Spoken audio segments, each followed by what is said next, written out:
ニュータイプの影にこの男あり。隼人小林の人生ガンダムキャラ解説。隼人小林はアニメ「機動戦士ガンダム」に登場するキャラクターです。機動戦士ガンダムの劇中では主にガンタンクやガンキャノンに登場し、ホワイトベースの面々と共に一年戦争を戦い抜きました。その後続編の機動戦士ゼータガンダムや機動戦士ガンダムダブルゼータにも登場し、歴代のニュータイプたちと苦楽を分かち合ったキャラクターの一人です。今回はそんな隼人小林の人生について解説させていただきます。隼人です。僕、隼人小林と言います。隼人小林はアムロレイラと共にジオンに襲撃されたサイドセブンからホワイトベースへ乗船した民間人で、柔道2段の腕前を持つ日系人です。サイドセブンでは軍の施設を作るために住居の立ち退きを余儀なくされた経緯があり、軍関係者を父に持つアムロレイに対して若干のコンプレックスと反感を抱いています。またアムロに対しては幼なじみのフラウボウが何かとアムロの世話を焼くことや、アムロの性格が内向きであることに対しても良い印象を持っていませんでした。ジオンのサイドセブンが襲撃された際に避難民としてホワイトベースに乗船し、人員不足からガンタンクのパイロットとして砲撃戦を中心に活躍しました。さらに一時期はホワイトベースの砲手やブリッジ要員にも担ぎ出されています。初陣では開始伝とともにガンタンクに登場して砲手を務め、ジオン軍の補給艦を撃沈しています。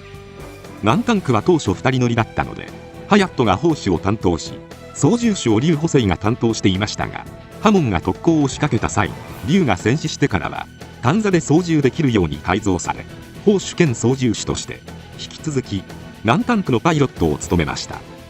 ホワイトベース隊として転戦を続けていく中で、アムロに対する対抗心を燃え上がらせていくものの、アムロとの差が顕著となります。G ファイターや G スカイに一時的に登場した際は敵部隊の撃退に成功するなどの活躍を見せましたが、ガンキャノンで出撃した際はズゴックに苦戦し、宇宙ではガンタンクの機動性の低さもあってザクレロに敗れるなど、戦果だけ見るとカイやセイラよりも劣る形になっていきました。セイラさんにもカイさんにもかなわないなんて情けないよ。こんな僕だってね、ホワイトベースに乗ってからこっちアムロに勝ちたいと思ってて、このざまだ。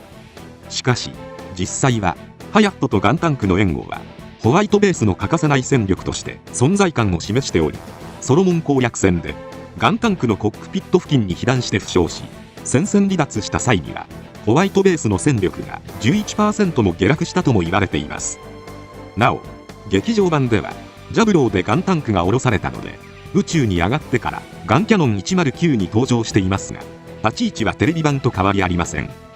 負傷した際は看護に当たったフラズにニュータイプ能力が開花して人間離れしていくアムロのパイロットとしての技量への嫉妬と、ホワイトベース上官時から彼に勝てないことの劣等感を打ち明けていますが、この頃から同じくアムロとの距離を感じていたフラウトは急速に親密になっていくことになりました。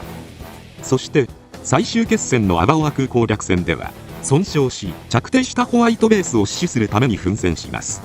乱戦の中でガンタンクは大破しましたが、カイと共に白兵戦を繰り広げ、最終的にホワイトベースのクルーたちと共に生還しました。ホワイトベース隊のキャラクターは一年戦争を通して人間的な成長が見られるキャラクターが多くなっていますが、隼人もその一人です。民間人ながら急遽戦いに赴くことになり、アムロとの差に悔しさを覚え、時にはカイやマクシミリアンたちと合奏をして反抗心を見せるなどのこともありましたが、一年戦争を通じてかなり成熟した大人へと成長を見せました。当初は軍を恨んでいたものの、数々の修羅場をくぐり抜けコンビを組んでいたリュウや、危険を顧みず補給に努めたマチルダたちが身を挺してホワイトベースを守る姿を見て、いつしか軍に対する恨みが消えていったようです。なお終戦後はフラウと結婚し、同時にホワイトベースに乗り込んでいた戦災孤児のカツ、レツ、キッカを養子として引き取っています。隼人は終戦後も連邦軍に残ることになりましたが、アムロやブライトと同様、軍の厳しい監視下に置かれてしまい、官職に回されて戦争博物館の館長に就任します。博物館ではレプリカを実動できるレベルにまで修復するなどの働きぶりを見せていましたが、ティターンズの横暴に耐えかねて密かに反地球連邦組織カラバへ参入しました。エウーゴのジャブロー進行時には戦争博物館を離れて支援を行っており、地上に降りたエウーゴのパイロットを宇宙に返すためのシャトルを手配するなど、実質的なエウーゴの地球側の支援者の重要人物として活躍しています。さらには自らナルダ級輸送艦アウロ村の艦長としてアムロ、カミーユ、クワトロたちと共に戦いました。アムロとの合流後にはカイシデンと再会しており、クワトロが正体を隠してエウーゴに参加していることに疑念を抱くカイからの手紙をクワトロに見せ、直接腹を割って話をしようとするなど、竹を割ったような性格をしているように見て取れる一面もありました。またアムロと共に戦いに加わったカツがガンダムマーク2で無断出撃した際は鉄拳制裁を食らわせるなど、戦場の厳しさを教え込むこともありましたが、最終的にはカツの意思を認め宇宙行きを見送っています。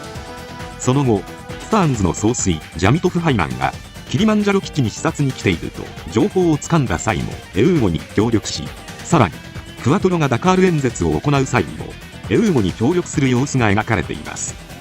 グリプス戦役が終結し、スターンズの影響下にあった地球連邦軍を正常化させるという目的は達しましたが、ハヤットは連邦軍には戻らず、アクシズ軍の地球侵攻を危惧してカラダに残りました。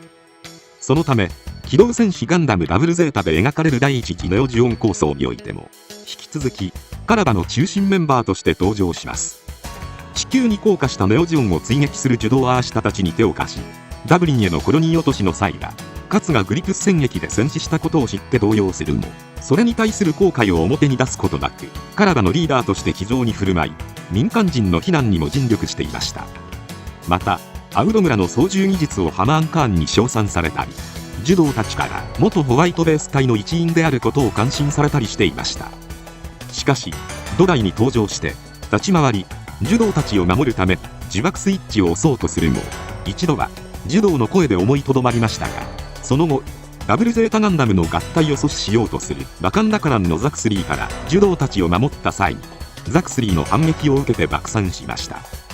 こうして第一次ネオジオン構想でその人生の幕を閉じたハヤトですが、その後の第二次ネオジオン構想を描いた小説機動戦士ガンダムハイストリーマーでは、アムロが新生ネオジオンと接触する際ハヤト小林と名乗っていたり、機動戦士ガンダムユニコーンではラプラス戦争で不可解な動きを見せるビスト財団を探るため